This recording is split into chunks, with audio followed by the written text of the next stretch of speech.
Hello, I'm Julian Cyr, and thank you to all the Cape Codders who've tuned in from home today for the Net Zero 2020 conference that's presented by the Cape Cod Climate Change Collaborative. Today is a credit to all the volunteer members of the Cape Cod Climate Change Collaborative who organized this program. Thank you, thank you, thank you. So you don't need me to tell you that for Cape Codders and Islanders, the climate crisis isn't some hypothetical threat. It's very much here, it's real, and it's existential to our way of life.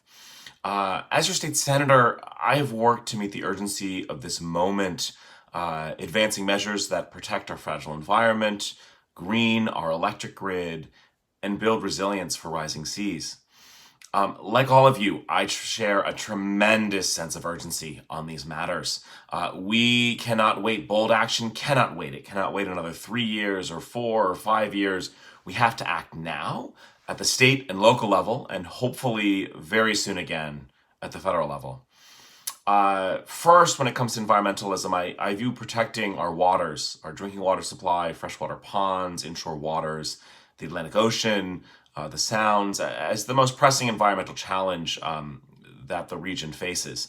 As a friend in tourism, in the tourism industry often says, quote, without clean water, I have nothing to sell. And without clean water, we don't have much of a future as a region either.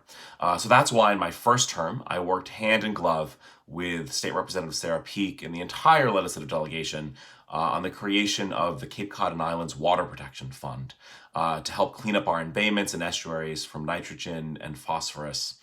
And in the coming decades, the fund is estimated to bring $1 billion in promised state funds to implement the 208 Water Quality Improvement Plan. This is the plan that all 15 towns on the Cape agreed to with the state and the federal government. The fund has already generated over $10 million in its first year. And investing in wastewater infrastructure and sewering where it makes most sense is critical for us, yes, to sustain the health and beauty of our natural environment, but it's also essential to sustain a livable community. Investment in wastewater infrastructure is arguably the single most significant measure that I can take or that we can take at the state level that's going to be able to build the housing we need to sustain our year-round population and our workforce across the region. As this pandemic has laid bare, all of us need a safe and permanent home to call our own. And we need a housing policy that puts year-round families first. And so addressing wastewater is how we both steward our natural environment, and it's how we sustain our lived community too. So we've all been in our homes so much more than usual. I certainly have in recent months due to the pandemic. I've certainly been thinking more than ever about my home energy use, which is the topic of today's program, a net zero and carbon-free future. So in January, I was proud to push for and then vote to advance a package of 3 climate action and energy reform bills that passed the Massachusetts State Senate overwhelmingly. So the first is focused on greening and electrifying public transportation systems statewide. The second updates energy efficiency standards for appliances, in particularly in the case of federal inaction. And the third, which is an act setting next generation climate policy, includes a wide range of essential proposals, but most importantly, it sets the Commonwealth on a path to net zero carbon emissions by 2050. If this bill was signed into law, it would be arguably the strongest in the country. I want to be clear that net zero is not a partisan issue, at least here in Massachusetts. Governor Baker called for movement to net zero by 2050 in his State of the Commonwealth address, which he gave in January.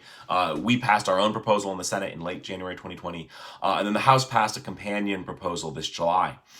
So now the House and the Senate are working out a final proposal. We're ironing this out in a conference committee. But I'm optimistic about the leadership that both chambers have taken, and I hope that we pass a final bill soon. The reality of making tough decisions on getting to net zero carbon emissions is it's going to take every ounce of effort that we've got. Unfortunately, we know that corporate fossil fuel interest and various lobbies are going to be fight us on the big structural changes we urgently need to survive. And I think often of something that Senator Warren said earlier this year, which has become a bit of a motto for us, and she said, choose only righteous fights. Well, this is very much one of those righteous fights. A net zero future in Massachusetts is going to be aided tremendously by the various offshore wind projects that are planned, that are occurring south and west of Martha's Vineyard and Nantucket. And despite blockades and delays and a whole host of absurdity from the present federal administration, it's remarkable how much progress has been made on these projects over the past 4 years.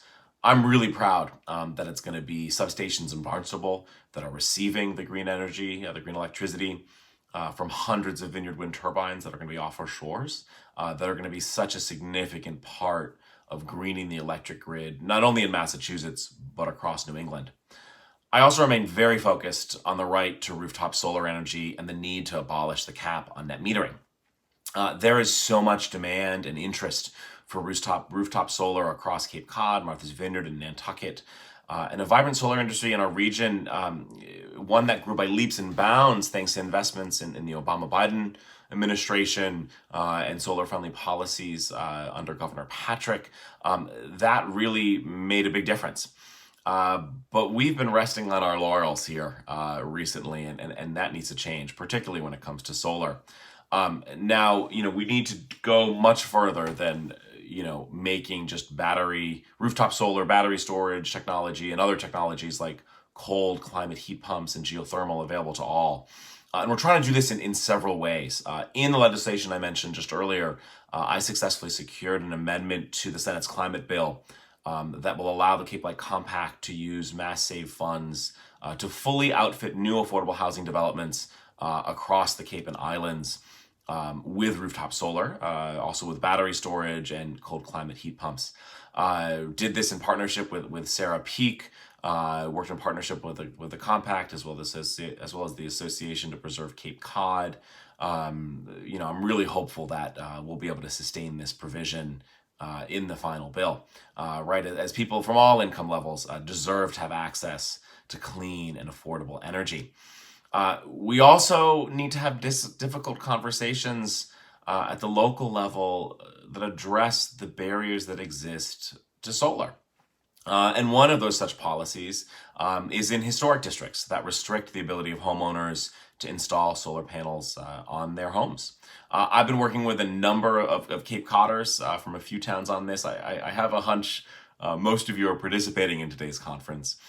So I filed a bill to reform the standard used by historic districts to judge solar projects. And my staff and I have also been having conversations with the Old Kings Highway Historic District Commission, trying to nudge them to get them to update their policies, their outdated policy.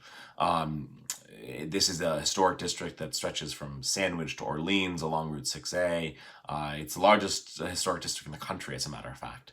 But in my view, rooftop solar panels don't threaten historic preservation or the historic aesthetics of our communities. When I see a solar panel on a home or business, I think it really signifies to everyone how much that homeowner or business owner cares about our community and our shared future.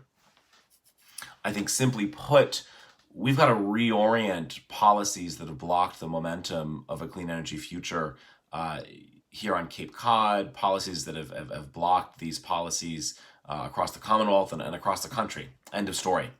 I could go on and on. There's a lot more we've got to do, but I know you'll have a full program. I want to thank you for including me today in the virtual conference. I'm wishing you all well and health and stay safe in this difficult time. And I'm encouraged by our ongoing work together to build the next generation of climate action and energy policy that truly meets the moment for Cape Cod, for the islands, for Massachusetts, and this entire country. So thank you so much. Take good care.